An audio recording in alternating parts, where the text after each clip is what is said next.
The primary activity that occurs in the Ekeley Sciences building is teaching labs. So those are general chemistry and then organic teaching labs. The space that was remodeled is all teaching labs as well as new recitation rooms that go with organic courses and the general chemistry courses. We have somewhere in the neighborhood of 3,400 to 3,500 students a year that go through these teaching labs. The older facility was built in the early 70s, and it really showed it. Everything was honestly just stained and beat up and really kind of falling apart. The flooring is so much different than what we had before.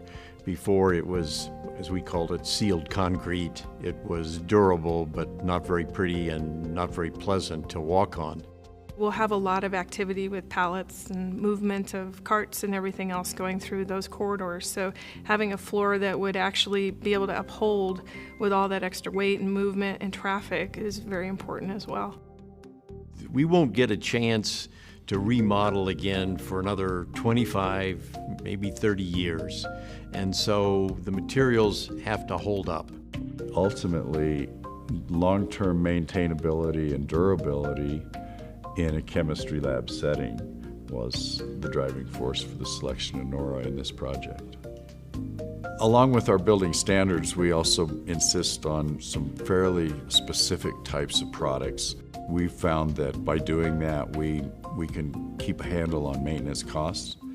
Our lab director tested the nora flooring to see how resistant it was to the things that we commonly use in the organic lab, and it held up quite well.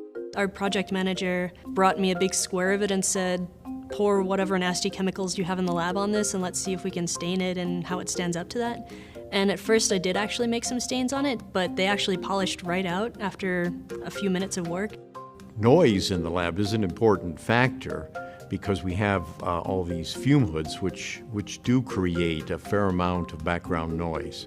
This product, it really helps with the sound acoustics issues. I think it helps also with fatigue. Having that rubber flooring actually gives that added cushion. I think it's much more comfortable for the users when they have long periods of lab use, and the chemical resistance obviously is a big plus. We've been starting to move stuff in, and one of the things that I liked is I accidentally dropped some glass on the floor and it didn't break. What I was wanting to have was something where the students really felt like they were walking into a chemistry space. I wanted to include at least a couple of amino acids because those are absolutely crucial for life. And then there were a few others that I thought were pretty fun. Caffeine I like because most people like caffeine, I guess. It was exciting. I was really surprised, and the product lent itself very well to the water jet cutting process, and I was just, it was beautiful, you know.